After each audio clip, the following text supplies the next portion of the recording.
Bismillahirrahmanirrahim. Assalamualaikum warahmatullahi wabarakatuh. Waalaikumsalam warahmatullahi wabarakatuh. Alhamdulillah wassalatu wassalamu ala Rasulillah wa ala alihi wa ashabihi wa mawala la haula wa la quwata illa billah. Asyhadu an la ilaha illallah wahdahu la syarika la wa asyhadu anna Muhammadan abduhu wa rasuluhu alladzi la nabiyya wa la rasula ba'dah. Amma ba'd. Fa inna asdaqal hadithi kitabullah wa khairal hadi hadi Muhammadin sallallahu alaihi wasallam. Allahumma akhrijna min dhulumatil waham waftah lana abwabal ilm wa akrimna binuril faham wa sahil akhlaqana bil hilm. Allahumma la sahla illa ma ja'altahu sahla wa anta taj'alul hazna idza syi'ta sahla birahmatika ya arhamar rahimin. Hadirin rahimani wa rahimakumullah. Alhamdulillah segala puja-puji serta syukur selalu dan senantiasa kita panjatkan kehadirat Allah Subhanahu wa taala. Kita kembali bersua dalam majelis ilmu ini. Semoga Allah Subhanahu wa taala selalu curahkan karunia, rahmat, inayah dan taufiknya kepada kita semua. Amin. Sehingga kita mudah-mudahan termasuk orang-orang yang selalu bisa istiqomah di dalam ketaatan kita kepadanya hingga akhir hayat kita kelak insyaallah. Amin. Salawat beriring salam tak lupa kita sampaikan kepada junjungan kita Nabi besar Muhammad sallallahu alaihi wasallam, kepada keluarga beliau, kepada para sahabat beliau dan juga kepada para pengikutnya, yang mudah-mudahan kita semua masuk ke dalam barisan pengikut Rasulullah sallallahu alaihi wasallam, yang mudah-mudahan besok di yaumul kiamah kita semua bisa mendapatkan syafaat dari beliau. Amin ya rabbal alamin. Kita sudah menyelesaikan surat terakhir, surat apa ya? An-Nasr, surat Al-Kautsar ya, Al-Kautsar. Sekarang kita masuk ke surat berikutnya yaitu surat Al-Ma'un. Seperti biasa kita baca dulu. A'udzu billahi minasy syaithanir rajim. A'udzu billahi minasy syaithanir rajim. Bismillahirrahmanirrahim.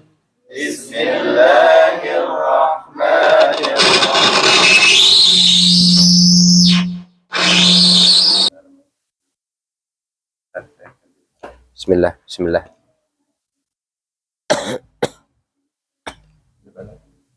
Bismillah, bismillah. Ara'aita alladhi yukazzibu bid-din. Ara'aita alladhi yukazzibu bid-din. Fadhalika alladhi yad'ul yatim. Fadhalika alladhi yad'ul yatim. ولا يحض على طعام المسكين ولا يحض على طعام المسكين. فويل للمصلين فويل للمصلين. الذين هم عن صلاتهم ساهون الذين هم عن صلاتهم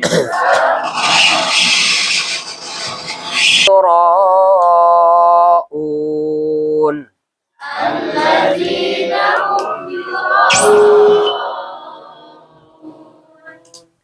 ويمنعون الماعون.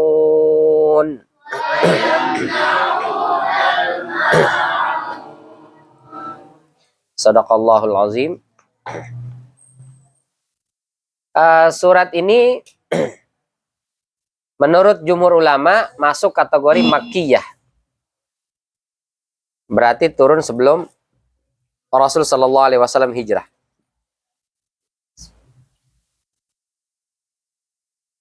Sementara menurut Ibnu Abbas dan juga Imam Qatadah, ayat ini masuk kategori madaniyah karena sudah ngomongin tentang salat ya. Fawailul lil musallin alladzina hum an salatihim sahun. Salat itu baru disyariatkan pas Isra Mi'raj. Isra Mi'raj itu terjadi pada tahun-tahun sebelum Rasul sallallahu alaihi wasallam hijrah ke Madinah Al-Munawwarah. Sementara Al-As Ibnu Wa'il mengatakan separoh surat Al-Ma'un ini itu Makkiyah. Separohnya lagi Madaniyah. Dalam tafsir Al-Alusi, Ibatullah Al-Mufassirud Dharir, beliau mengatakan nazala nisfuha bi Makkah fil As bin Wa'il. Separuhnya turun di Mekah itu ngomongin Al-As ibnu Wa'il. Wa nisfuha fil Madinah fi Abdullah ibnu Ubay bin Salul al-Munafiq. Sementara separuhnya lagi itu turun di Madinah ngomongin Abdullah bin Ubay bin Salul, orang munafik. Orang munafik itu mereka sholat, tapi sholatnya yukhadi'unallaha wa huwa khadi'uhum. Terus wa idza qamu ila sholati qamu kusala. Orang-orang munafik itu ikut sholat, tapi mereka sholatnya malas-malasan, ogah-ogahan. Jadi kalau kita sholatnya malas-malasan, ogah-ogahan, 11-12 tuh sama orang munafik. Nah di sini berbicara tentang ada orang sholat tapi celaka. Fawailul lil musallin alladzina hum an salatihim sahun alladzina hum yuraun. Jadi sholatnya keria, pengen dilihat oleh orang. Nah itu karakter munafik. Orang munafik itu munculnya di Madinah, bukan di Mekah. Di Mekah belum ada orang-orang munafik. Orang Mekah itu gentleman. Kalau iya, iya. Kalau enggak, enggak. Enggak ada istilah bermuka dua. Berbeda dengan Yahudi. Yahudi itu mulutnya bilang iya, tapi hatinya bilang enggak. Di depan saya teman, di belakang musuh, menikam. Maka kata Hibatullah, surat ini itu terbagi dua. Dari ara'aital ladzi yukadzibu biddin, fadzalikal ladzi yad'ul yatim wala yahuddu ala ta'amil miskin. 3 ayat ini turunnya di Mekah sebelum Rasul hijrah ke Madinah. Dimulai dari fawailul lil musallin alladzina hum an salatihim sahun alladzina hum yuraun wa yamna'unal ma'un. Ini turunnya di Madinah. Itu menurut sebagian ahli tafsir, tapi mayoritas ahli tafsir mengatakan semuanya turun di Mekah atau sebelum Rasul hijrah. Imam At-Tabari mengatakan di antara sebab turunnya surat ini itu dulu Abu Sufyan, orang kaya Abu Sufyan itu, duitnya banyak. Itu sering menyembelih kambing. Dan orang Arab tuh kalau kaya dia kurban itu nggak tanggung-tanggung. 100, 200 satu orang. Rasul aja, Rasul yang hidupnya sederhana itu kalau kurban 100 ekor kambing. 63 disembelih sendiri, sisanya 27 minta tolong Ali. 63 nyembelih sendiri itu Rasulullah itu. Kurbannya 100. Kita sanggup atas kurban apa 100 ya.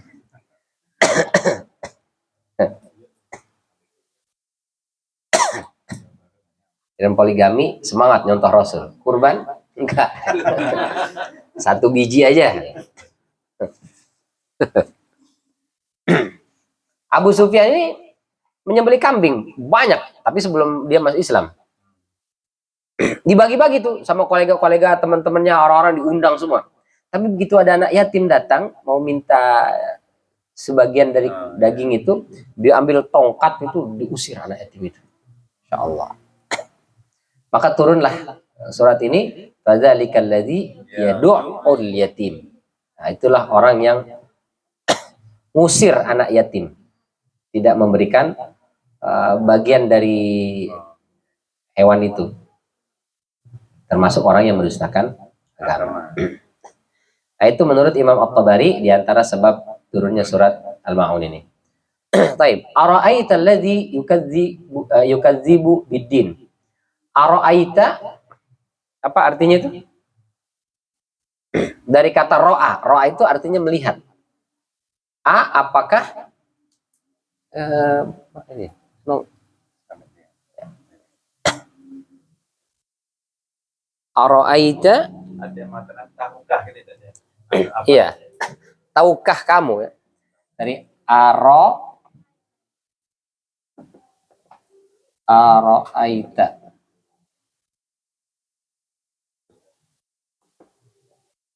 Alladzi kadzibu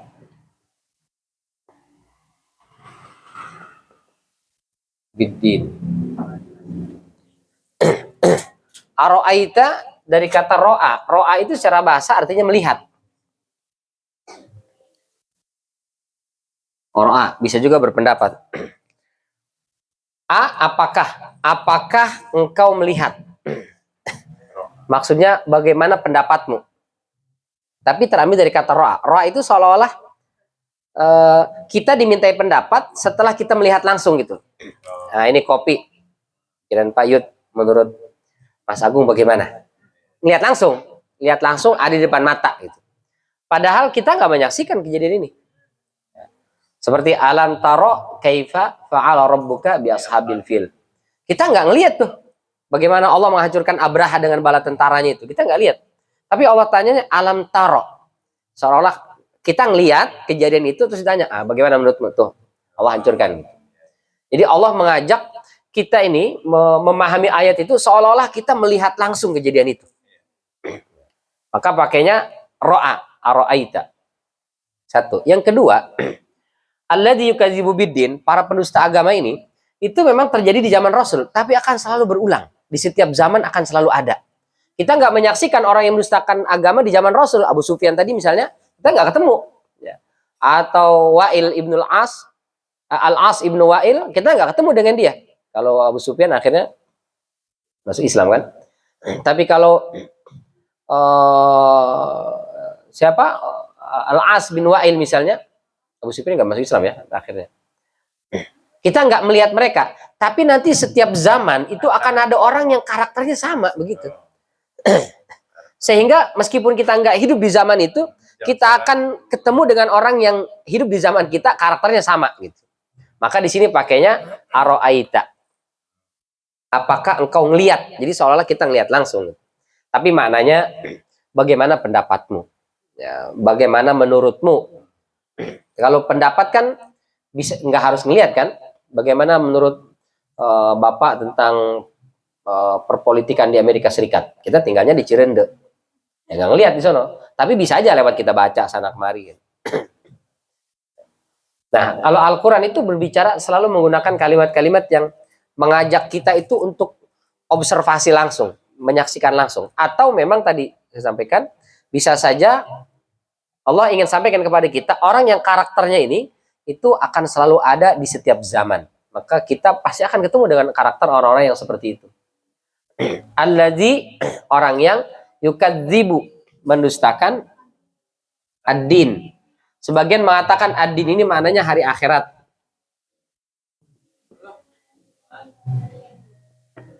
Sebagian mengatakan agama. Sebagian lagi mengatakan pahala dan dosa, balasan lah ya, pahala atau dosa. Ada orang yang nggak percaya itu. Jadi bagaimana menurutmu terhadap orang yang nggak percaya terhadap hari akhirat, tidak percaya terhadap agama, dan tidak percaya terhadap adanya balasan dari setiap amalan, baik amalan baik berupa pahala atau amalan buruk berupa dosa? Dia nggak percaya. Meskipun dia beragama, tapi kalau dia melakukan sifat dan karakter yang akan dijelaskan di ayat-ayat setelahnya, berarti dia masuk kategori orang yang mendustakan agama. Jadi orang beragama tapi disebut pendusta agama. Wah. Insya Allah, ngeri itu, berat. Kata Al-Alusi dalam Ruhul Ma'ani, ayat ini berupa kalimat tanya, aro'aital ladzi yukadzibu biddin. Bagaimana menurutmu tentang orang yang mendustakan agama? Tapi maknanya adalah kalimat taukid. Jadi bentuk kalimatnya istifham, tanya, tapi maknanya taukid, penegasan. Agar diperhatikan oleh orang yang mengaku beragama supaya jangan sampai dia melakukan perbuatan-perbuatan yang masuk kategori pendusta agama. Itu maknanya. Jangan sampai kita ngaku muslim tapi ternyata ya du'ul yatim wala yahuddu ala ta'amil miskin, terus salatnya juga wail karena sahun an salatihim sahun. Kenapa? Karena dia riya. Terus yamna'unal ma'un. Nah, ini karakter-karakter para pendusta agama. Ternyata pendusta agama bukan yang akidahnya bengkok, imannya bermasalah, bukan. Ini lebih ke aplikasi kehidupan sehari-hari. Ya do'ol yatim, berarti ketemu anak yatim, dia tidak peduli. Wala yahuddu ala ta'amil miskin, ada orang yang kelaparan, kesusahan, dia tutup mata, tutup telinga. Mungkin dia sholat, mungkin dia puasa, mungkin dia berangkat haji, tapi nggak mau tahu dengan nasib anak-anak yatim, orang-orang miskin. Jangan-jangan itu masuk pendusta agama. Ya Allah. Berangkat haji lagi. Tapi mudah-mudahan enggak lah ya. Jangan sampailah kita seperti itu. Apa maknanya? Berarti Islam menekankan kita untuk menghidupkan kepekaan sosial. Peduli dengan keadaan sekitar. Kita lihat tetangga ada anak yatim enggak. Kita peduli sama keluarga. Peduli dengan orang-orang yang ada di sekitar. Jangan-jangan masih kesulitan secara ekonomi. Kita bantu mereka. Jadi Islam mengajarkan untuk kepedulian. Nah, orang-orang yang tidak peduli dengan lingkungan sekitar, maka masuk kategori yukadzibu biddin. Para pendusta agama. Nauzubillah min dzalik. Siapa mereka atau apa karakternya? Disebut di ayat kedua, fadzalika alladzi yad'ul yatim.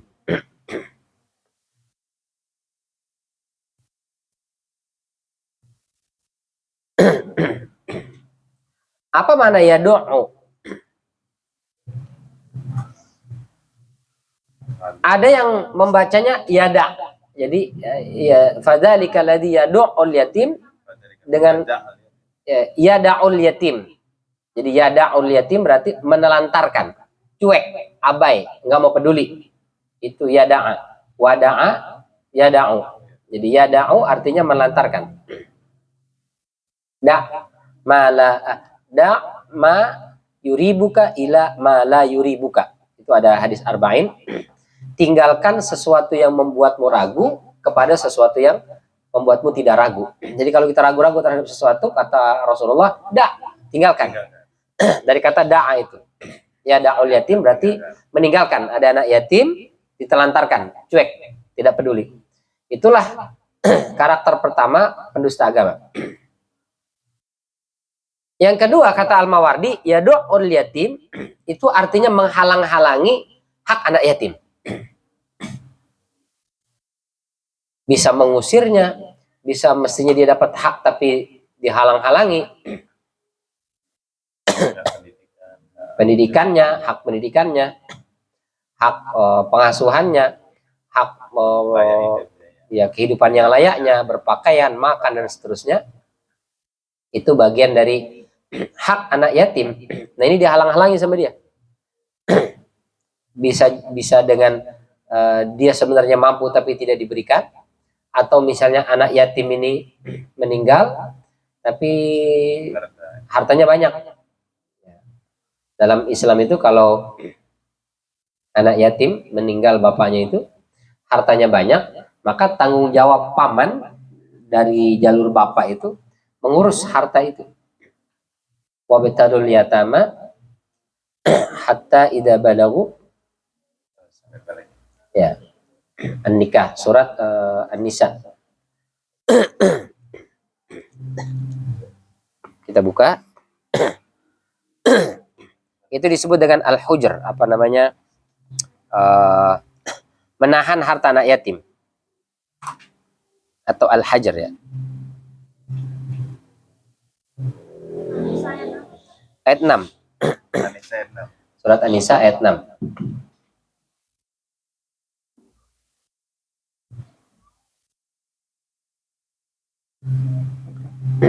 Panjang.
Banget. Ya, ayat ini menjadi panduan yang jelas bagaimana mengurus harta anak yatim. Ketika anak yatim itu memiliki harta, ya karena anak yatim. Nah, yatim ini ukurannya berapa sih? Kalau kata Imam Al-Lais, yatim itu sejak dia lahir itu sampai dia masuk usia baligh. Usia baligh. Tapi baligh yang dimaksud di sini maksudnya adalah ar-rusyd. Dia sudah bisa membedakan mana yang pantas, mana yang tidak pantas, mana yang bagus, mana yang tidak bagus. Jadi balik di situ bukan yahtalim, bukan mimpi basah. Karena kalau mimpi basah anak kelas 5 SD, kelas 6 SD udah mimpi basah sekarang. Itu kalau dikasih duit 100 juta habis dibuat main PUBG sama dia. Main game aja sama dia. Dia belum bisa membedakan mana baik, mana buruk. Ini apakah kita kasih ke anak ini? Jangan. Tunggu sampai hatta idza balagu au anastu minhum rusydan. Atau kau sudah melihat anak ini sudah rusydan itu artinya dia sudah cakap menggunakan uang. Oh, ini kebutuhan pokok, ini kebutuhan sekedar asal aja, ini nggak butuh-butuh amat. Nah, itu rusyda. Atau balagun nikah. Masuk usia menikah. Jadi kalau anak yatim itu sudah menikah, maka sudah status yatimnya sudah hilang. Jadi udah nggak yatim lagi. Sampai nikah atau dia belum menikah tapi sudah rusyd tadi, sudah bisa membedakan mana yang baik, mana yang buruk. Jadi bukan yahtalim. Kalau yahtalim mimpi basah itu mungkin anak kelas 1 SMP, kelas 2 SMP itu sudah mandi atau sudah mimpi basah. Kalau dia sudah tidak status yatim berarti udah nggak dapat lagi dia santunan anak yatim. Siapa yang harus mengurus kehidupannya? Dia masih belum ngerti ya, belum tahu. Lagi anak zaman sekarang kayaknya baliknya lebih cepat ya dibandingkan zaman-zaman dulu gitu. Maka status yatim itu selama dia belum baligh rusyd itu mencapai usia matang tadi atau usia menikah. Di kita menikah usia berapa tahun? Laki itu 20-an. 20 ya? 19 yang perempuannya kalau nggak salah, laki-lakinya 20 atau 21 gitu. Nah, berarti kalau udah usia-usia itu dianggap sudah matang secara ekonomi, maka uang itu diberikan kepada dia.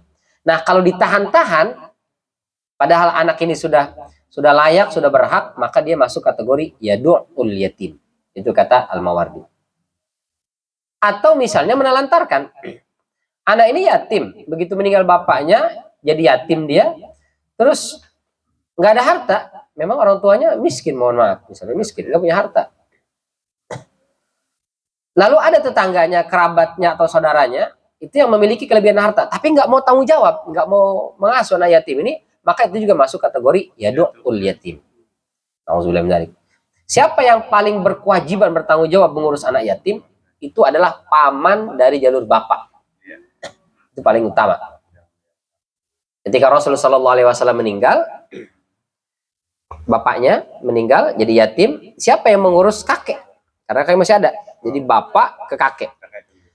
Kakeknya meninggal, baru ke paman. Sebelum meninggal Abdul Muthalib, dikumpulkan semua anak-anak itu. Hamzah, Abbas, Abu Lahab, itu semua dikumpulin. Lalu kata Abdul Muthalib, ini sebentar lagi saya meninggal, tapi saya nggak bisa meninggal dengan tenang sebelum kalian berjanji akan mengasuh, merawat, dan menjaga cucu saya yang semata wayang ini. Nggak punya bapak, nggak ada ibu, nggak ada saudara, kakak, adik, punya semata wayang, sebatang kara dia. Disitulah Abu Lahab ngomong. Kata Abu Lahab, kalau mau tahu gimana ya.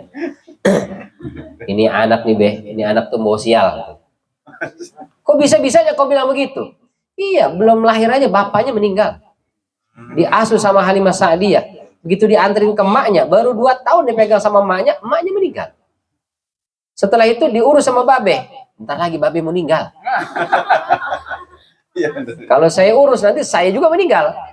Udah biarkan anak ini terlantar biar dia mati dengan sendirinya. Nah, itu termasuk yadu'ul yatim. Padahal dia pamannya, dan diantara paman-paman Rasulullah yang secara ekonomi kaya, Abu Lahab itu secara mapan dia secara ekonomi. Jadi tanggung jawab anak yatim yang paling utama itu adalah dari jalur bapak, kakeknya, paman-pamannya, bukan dari jalur ibu. Biasanya di sebagian masyarakat kita, karena sudah meninggal nih bapaknya, ini merasa tidak ada tanggung jawab lagi dari keluarga laki-laki ini, karena emaknya masih ada katanya. Biarkan emaknya aja, ibunya. Akhirnya ibunya juga kesulitan secara ekonomi, dia minta tolong sama kakak-kakaknya atau adiknya, paman dari jalur ibu ini. Ibu. Nah ini bukan seperti itu sebenarnya. Yang tanggung jawab adalah dari jalur laki-laki, jalur bapak. Kalau mereka tidak tanggung jawab, cuek, berarti nauzubillah boleh jadi masuk kategori yadu'ul yatim, menelantarkan anak yatim. Jadi itu kata Al-Mawardi, dia bisa maknanya menghalang-halangi hak anak yatim atau abai, cuek terhadap anak yatim. Yatim itu apa sih? Secara bahasa yatim itu dari kata ya, ta, sama ma. Itu artinya yang qata'a, terputus. Apanya yang terputus? Kasih sayang. Tidak ada lagi kasih sayang, tanggung jawab terhadap nafkahnya dari jalur bapak, karena bapaknya sudah meninggal. Maka terputus dia, disebut dengan yatim. Kalau anak-anak yang masih ada bapak kan dia butuh makanan, dia butuh baju baru, dia butuh peralatan sekolah, dia tinggal minta sama bapaknya. Gak dikasih, nangis jurusnya, selesai. Anak yatim nggak ada tempat itu. Nggak ada tempat dia menangis, meminta, merengek, nggak ada. Karena bapaknya sudah nggak ada. Itulah terputus maknanya. Maka disebut yatim.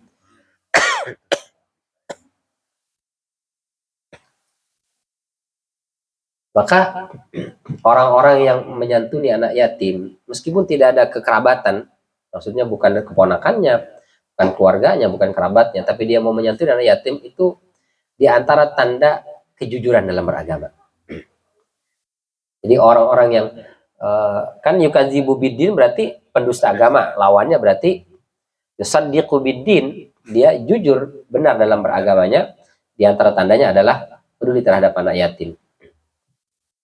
Dan kalau kita menyantuni anak yatim, sayang, peduli sama anak yatim, itu kan sebenarnya sama dengan kita sayang dan peduli dengan Rasulullah. Karena Rasulullah terlahir sebagai anak yatim. Rasul ngerasain betul dimana ketika beliau mungkin pingin mainan, mau butuh makanan, tapi nggak ada, pengen dimanja, pengen disayang, nggak ada orang tua. Maka ketika ada orang yang peduli dengan anak yatim, seolah-olah orang itu dia peduli dengan Rasulullah yang masih kecil. Itulah kemudian Rasul katakan, ana wa kafirul yatim kahataini fil jannah. Saya dengan orang yang peduli dengan anak yatim seperti 2 jari ini. Imam Malik bin Anas itu memberikan isyarah, Rasul katanya begini bilangnya, antara telunjuk dengan jari tengah. Tidak ada jarak. Artinya sangat dekat dengan Rasul sallallahu alaihi wasallam. Kalau begini kan jauh tuh, ada jarak. Kalau begini nggak ada jarak. Makanya kalau ada perempuan-perempuan yang kotor ini, itu tandanya adalah aku adalah orang yang peduli dengan anak yatim. Bukan, jadi karena aku yang kedua ya, bukan. Jadi karena aku yang kedua. Peduli dengan anak yatim, kata Rasulullah, ana wa kafilul yatim kahataini fil jannah. Berarti tetangga banget tuh sama Rasulullah. Masya Allah. Bapak-bapak ini Masya Allah, tetangga Rasul semua ini. Meluangkan waktunya, tenaga, pikiran, hartanya, Masya Allah, dari anak yatim. Sementara sebaliknya, orang-orang yang merampas hak anak yatim, apalagi dia memanfaatkan anak yatim untuk memperkaya dirinya, itu sama dengan dia memakan bara api neraka, memasukkannya ke dalam perutnya. Di dalam surat An-Nisa ayat 10 ya.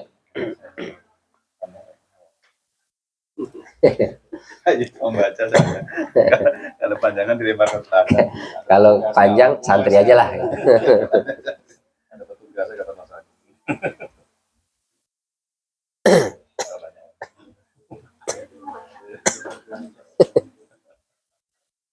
Ya, yang belakang siapa yang membaca? Siapa yang membaca? Anissa ya ini. 10. Ayo, yang lancar bacaannya. Kak dia mana? An-Nisa ayat 10. Ayo.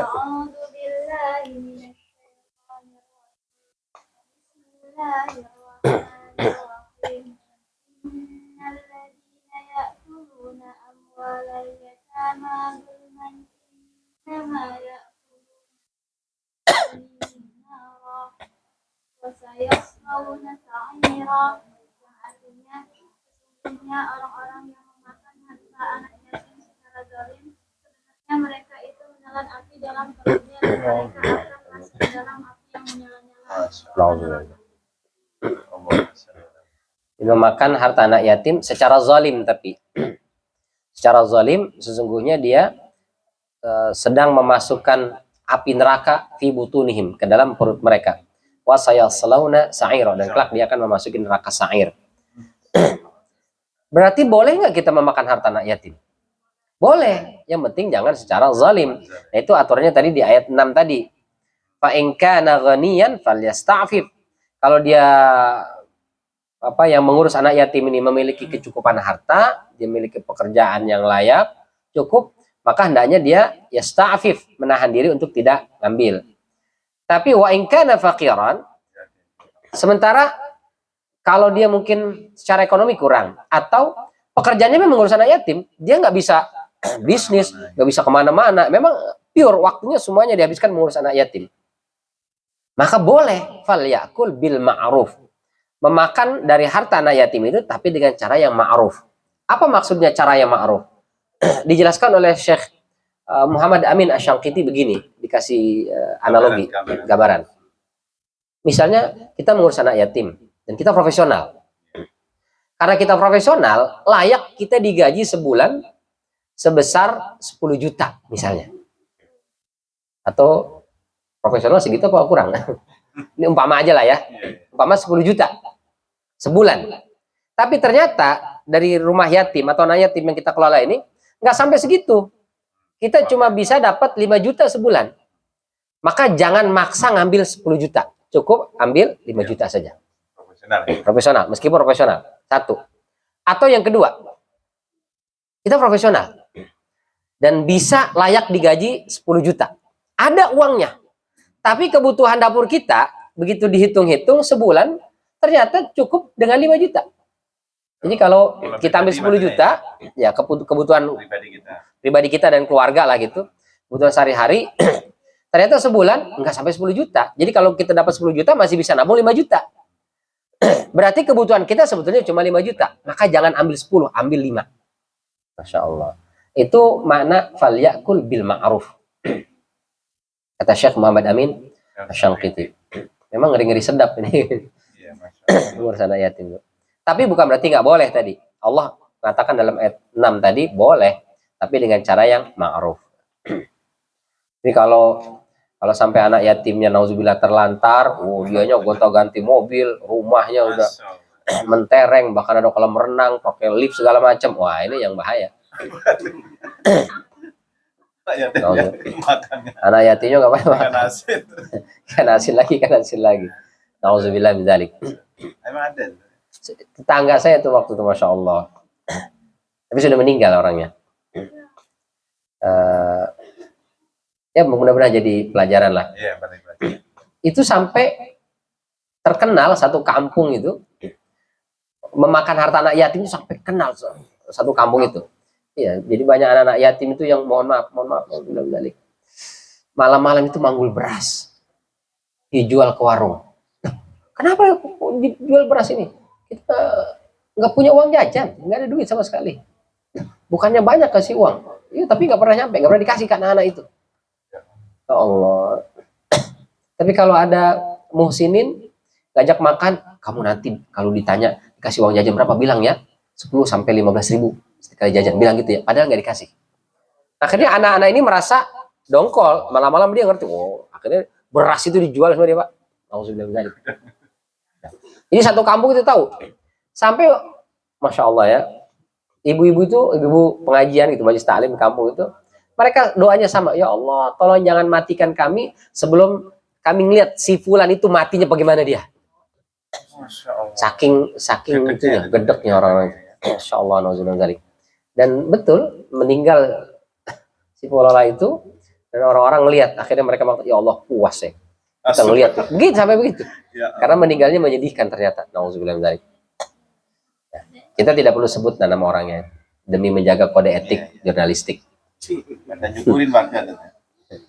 Nauzubillah. Padahal mengasuh, merawat anak yatim itu jaminannya surga, bukan hanya sekedar surga. Surganya tetanggaan dengan Rasul sallallahu alaihi wasallam. Kalau menikah anak yatim, Ustaz, wah itu apa lagi tuh? Luar biasa lah pokoknya itu.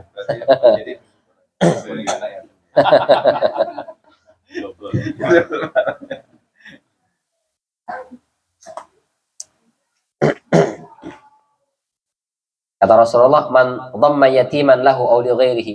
Barang siapa yang mengurus anak yatim, baik anak yatim itu masih ada urutan kerabatnya, keluarga, ataupun tidak, hatta yughniyahullahu anhu, sampai anak ini mandiri, dia bisa mencari nafkah sendiri, ada wajabat lahul jannah, kata Rasulullah. Maka pasti orang yang merawat ini masuk surga. Insyaallah. Jaminannya itu. Khairu baitin fil muslimin, kata Rasulullah, sebaik-baik rumah orang muslim itu adalah baitun fihi yatim yuhsanu ilaih. Di rumah itu ada anak yatim yang diperlakukan dengan baik. Wa syarru baitil muslimin, dan rumah orang muslim yang paling buruk adalah di dalamnya yatimun yusa'u ilaih. Ada anak yatim yang diperlakukan dengan buruk. Jadi fadzalikal ladzi yad'ul yatim, yaitu orang yang menelantarkan anak yatim. Ini urutan pertama masuk kategori pendusta agama. Auzubillah. Jadi orang-orang yang mengaku dia ahli agama, mengaku dia ahli taat, ahli ibadah, tapi kalau dia tidak peduli dengan nasib anak yatim, itu kata Allah, yukadzibu biddin, pendusta agama. Tapi kita mungkin ibadahnya biasa-biasa saja. Ya, alhamdulillah sih yang wajib-wajib dijaga, Ustaz. Cuman kalau yang sunnah-sunnah kadang dapat, kadang enggak. Ya biasalah ibadahnya. Tapi peduli dengan anak yatim itu adalah orang-orang yang jujur dan benar dalam agamanya. Karena Nabi kita terlahir sebagai anak yatim. Rasulullah itu terlahir sebagai dalam kondisi yang paling rendah ya. Kenapa Rasulullah SAW terlahir sebagai anak yatim? Terus tidak punya keluarga, ibunya meninggal, terus diasuh oleh sang kakek juga meninggal. Jadi kehidupannya, mohon maaf dalam tanda kutip, nelangsa. Gitu. Agar apa? Agar umat muslim yang paling nelangsa sekalipun, dia tidak merasa sepi sendirian. Karena nabinya begitu. Coba seandainya nabi terlahir dari orang kaya, hidupnya enak dari kecil. Terus kita bilang, contoh dong Rasul. Iya, Rasul kan dari dulu udah enak, udah seneng. Saya mah, bapak saya miskin. Ibu saya orang kampung, baca aja kagak bisa. Secara ekonomi susah, melarat. Gimana kita mau imannya seperti Rasul? Nah, nggak ada lagi alasan begitu.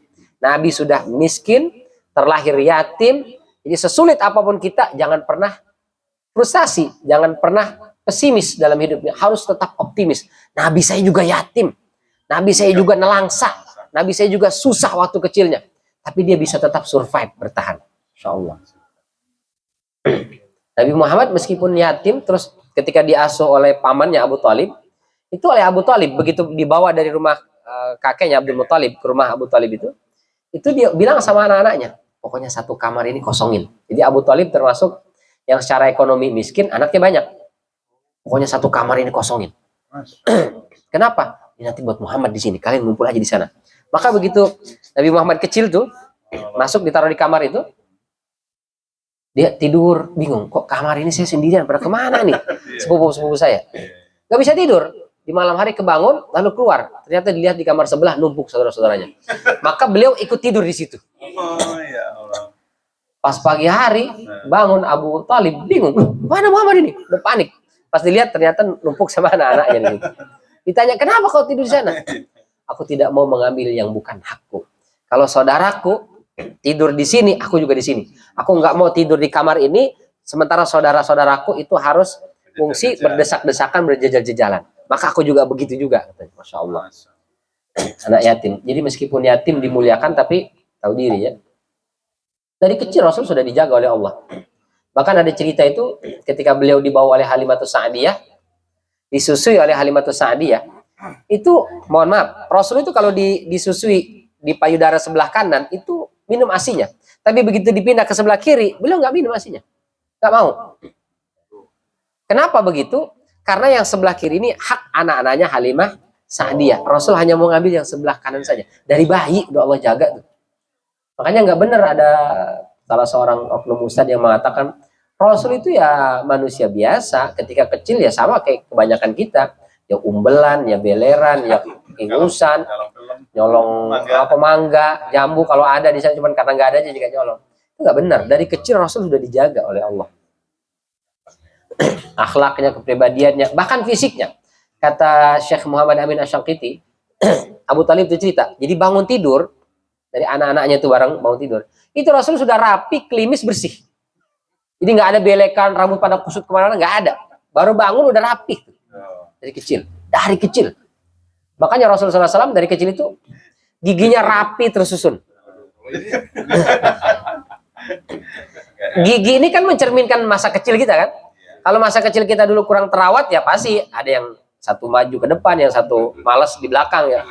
Tumbuh-tumbuhnya berebutan, tumpuk-tumpuk. Rasul ini itu giginya rapi bersih. Berarti dari kecil udah rapi tuh. Gitu. Jadi nggak mungkin kecilnya acak adut tiba-tiba udah gedenya rapi. Mustahil, gigi nggak bisa dibohongin itu. Nah, apalagi putih sampai ke ketiak-tiak. Jadi putihnya pakai ketek-ketek. Rasul itu ketika berdoa salat istisqa kelihatan hatta yurabayadu ibtaihi, terlihat putih ketiak beliau. Biasanya orang putih dia mukanya, tangannya, kakinya, tapi giliran ketek mah hitam. Rasulullah putih bersih sampai ke ketek-keteknya bersih, menunjukkan bersih. Nah bersih ini kan nggak mungkin pas dewasa aja baru bersih kan, nggak bisa, pasti dari kecil. Kalau bersih itu dewasa aja, kecilnya nggak terjaga, itu biasanya belang dari leher ke kepala putih bersih. Dilihat ke tangan, kaki kurang putih. Nah berarti dia pakai suntik gitu, suntik putih. Ada kan sekarang suntiknya. Bahkan ada iklan itu kalau di TikTok, sabun dicuci langsung putih, orang Afrika jadi putih. Oh itu serem kalau gitu ya, rusak pigmen itu.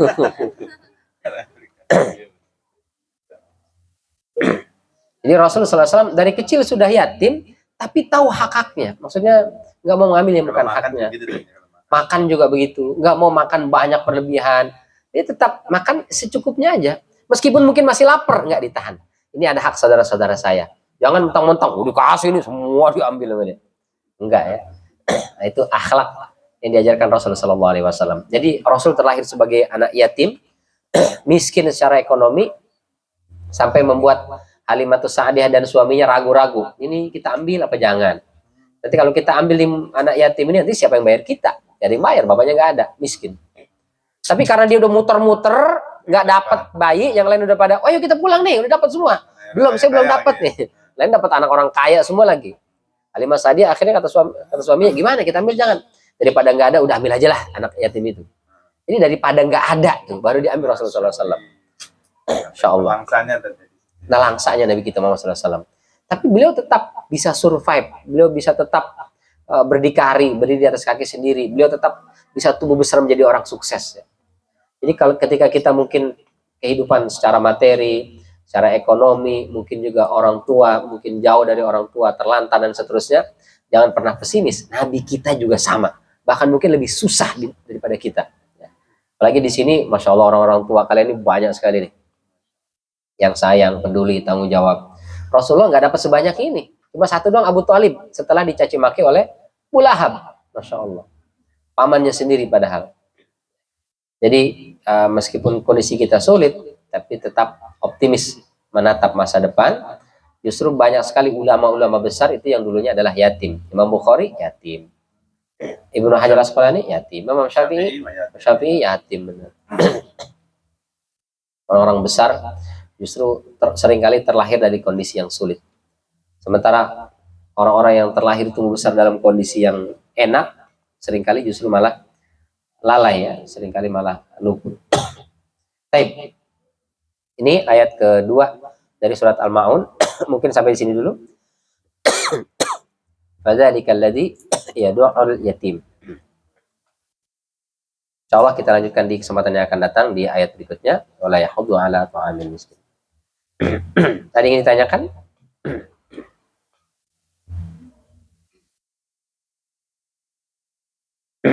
Ya mudah-mudahan kita tidak termasuk para penusta agama lah.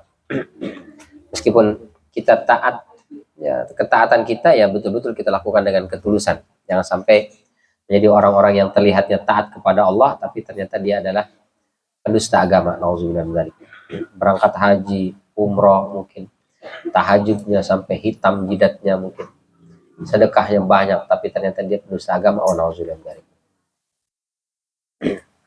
Apalagi sampai ke tanah suci ya, di sana digojlok lah, di sana itu diuji oleh Allah Subhanahu Wa Taala. Lagi haji itu istilahnya teman-teman itu never ending story. Setiap tahun itu selalu ada cerita, karena setiap tahun selalu ada masalah. Tinggal ganti bab doang itu. Iya beda. Tapi masalahnya ya tetap ada gitu. Kemarin masalah di makanan, sekarang masalah di tenda, tahun berikut masalah transportasi, tahun berikutnya masalah visa, masalah ada aja tuh, nggak pernah selesai. Never ending story bener. Ya. Kenapa? Karena intinya satu, ingin mencetak manusia-manusia yang penyabar. Karena intinya semua itu adalah ujian yang tujuannya untuk melahirkan manusia-manusia yang sabar. Karena haji ini kan ritualnya pertama kali disyariatkan di zaman Nabi Ibrahim. Nabi Ibrahim adalah nabi yang paling banyak ujiannya. Dan beliau wa idzi bitala Ibrahim rabbuhu bikalimatin fa'atammahun. Nabi Ibrahim alaihissalam itu diuji oleh Allah Subhanahu wa taala dengan ujian-ujian yang berat, tapi beliau atammahun, lulus dengan sempurna. Cum laude. Nah, setelah cum laude itu Allah katakan inni ja'iluka linnasi imama. Kami akan menjadikan engkau sebagai pemimpin seluruh manusia. Masya Allah. Itu setelah mengalami ujian yang begitu dahsyat luar biasa. Maka orang-orang yang berangkat haji jangan berharap hajinya itu lurus lempeng-lempeng nikmat enak, mustahil. Masalah ada terus di mana-mana. Akan ada dengan level keimanannya. Baik secara jamaah maupun yang pribadi. Iya, ada yang individu ada, jamaah ada. Ada yang protes masalah nasinya ngeletis, kurang matang. Oh, ngamuk-ngamuk. Apa ini? Masak nggak benar, nasi belum matang diangkat. Dia nggak tahu di tenda sebelah itu nggak dapat nasi. Teriak-teriak, ini makanan banyak daging, ayam segala macam. Nasinya nggak ada, cuma roti. Minimal nasi ngeletis kek. Dia diteriak-teriakin di sebelah sana nasi ngeletis itu, dia diminta sama dia. Karena apa? Karena cuma roti. Dia nggak tahu di tenda sebelahnya lagi, roti pun nggak ada. Insya Allah. Dia nggak ada roti, ngamuk-ngamuk lagi. Mau nggak ada makanan, minimal roti kek. Di sebelah sana roti nggak mau ya. Di sini minimal roti. Yang di sebelah sana, tenda sana, nggak ada makanan, nggak ada minuman, roti pun nggak ada. Jadi kalau mau minum keluar, dicari keran itu, memang di Arafah itu keran-keran dia bisa untuk minum kan. Jadi pencet keran, pencet air ngacir, minum. Kenyang masuk ke dalam. Tapi air berlimpah sih. Asal mau aja ngambil. Itu kontainer-kontainer besar itu. Iya banyak. Asal mau sebenarnya. Ngambil sendiri tapi. Ambil sendiri. Iya. Ya, atau ustadznya suruh ngambil. Ustadz, Ustadz, tuh yang lain pada dapat minum. Ya, sebentar Bapak Ibu, saya ambil. Mereka duduk-duduk aja zikir. Subhanallah, subhanallah. Saya berebut sama orang-orang itu. Tinggi besar, Masya Allah. Tapi ada yang apa namanya, jamaah kayaknya ada yang juga yang ikut gitu ngambil berebut. Cuman kan orang Indonesia posturnya kan ya semampai lah kita kan. Sementara itu orang Arab, orang Afrika, orang Eropa, orang IPB. IPB itu India, Pakistan, Bangladesh. Itu kan pakai ihram, di bawah terik mentari yang luar biasa. Keringet itu kemana-mana, keteknya udah gak karu-karuan lah itu. Kita berdiri, pas hidung kita itu diketek dia. Tapi emang haji itu mesti jaga-jaga lisan itu. Oh, gitu. Itu ada jamaah yang, Ustadz, taubat nggak kuat saya, bau keteknya ampun Ustadz. Dia ngucap gitu tuh. Di Arafah itu, selama di Arafah, terus pindah ke Muzdalifah, sampai ke Mina, itu nyium bau ketek aja, bau ketek. Iya, usianya di situ. Dia di situ. Salah ngomong aja. Luar biasa, Masya Allah. Ada yang dia nggak ikut berebut situ, dia zikir aja, tapi nyium bau got. Bau banget, got sih di mana sih ini? Keluar itu kata-kata itu tuh. Itu sampai ke Mina, dia akan nyium bau got dimanapun berada. Masya Allah. Ada yang lain enggak gitu? Yang lain enggak. Mana sih bot? Nggak ada bogot, nggak ada. Dia mencium di situ. Karena ngomongnya itu. Karena ngomong itu. Memang haji itu jangan sekate-kate dah kata orang tua. Insya Allah. Waduh, ujiannya banyak banget. Tapi kalau orang itu sabar, ikhlas, dia akan menikmati itu. Maka orang yang bahagia berangkat haji adalah yang datang ke sana pengen haji. Itu yang bisa ucap alhamdulillah. Alhamdulillah saya bisa haji. Itu yang bisa bersyukur. Tapi kalau yang dicari fasilitas tenda, makanan, kenyamanan, pasti nggak bakal dapet. Gitu. Malah akan diuji oleh Allah itu, benar. Belum. Gak ada tenda, panas 50 derajat Celcius. Disiram air, 5 menit kering. 5 menit kering. Kita jalan itu aspal itu, sendal-sendal ini semuanya meleleh sendal itu. Dan jepit yang plastik ini, wah habis itu, habis. Panasnya Masya Allah luar biasa. Padat orang, wah begitu dahsyat. Makin panas. Ya Allah panas banget, panas terus itu. Pokoknya kalau begitu dah, alhamdulillah, astagfirullah, alhamdulillah, itu aja udah pokoknya. Jangan sampai keluar dari lisan kita. Aduh, kita bilang, panas amat sih, panas terus. Sampai malam, Pak, itu masih panas dia ngerasain. Itu udah ngerasain adem dia masih panas. Padahal itu di Arafah itu kan banyak kayak tiang-tiang lampu itu yang mancarin air. Jadi kayak hujan di mana-mana gitu. Terus air berlimpah di mana-mana. Tapi ada aja tuh orang yang kehausan, nggak dapat air. Saya juga bingung itu di mana. Padahal sepanjang jalan tuh kontainer-kontainer banyak. Ya. Tiap dia ngeluh, kita air aja nggak dapat. Wah ini berarti mungkin dari awal udah ngeluh ini. Jadi Allah uji. Udah ngeluh duluan ya. Tapi banyak tapi kadang-kadang masih ada di Iya masih. Oh, saya bawa itu sampai berdus-dus itu bawa ambil lagi. Wah, pokoknya minum glek-glek buang, ambil lagi glek-glek buang, siram ke kepala, mandi. Asal mau sebenarnya, tapi ada orang yang kehausan, saya juga bingung itu. dan itu kan cuma berair ada jus Ada itu makanan, snack. Pokoknya nggak kelaparan kalau yang kita cari makan dan minum. Tapi kalau kita cari nasi, apalagi nasi Padang, kelaparan lah. Mana sih nasi Padang? Gak bakal ada. taring ada taring apa keliling. Tapi kalau yang pokoknya apa yang ada di depan itu dimakan, disyukuri, itu dia akan merasakan nikmatnya haji. Tapi kalau dia mencari-cari apa yang dia inginkan, nggak ada itu. Dan dia akan kecewa. Oh, itu pasti kecewa. Dari awal kecewa sampai akhir, sampai pulang. Ngegrundel aja hati itu, ngegrundel aja. Kecewaan ada. Akan ada terus. Oh, sini berganti.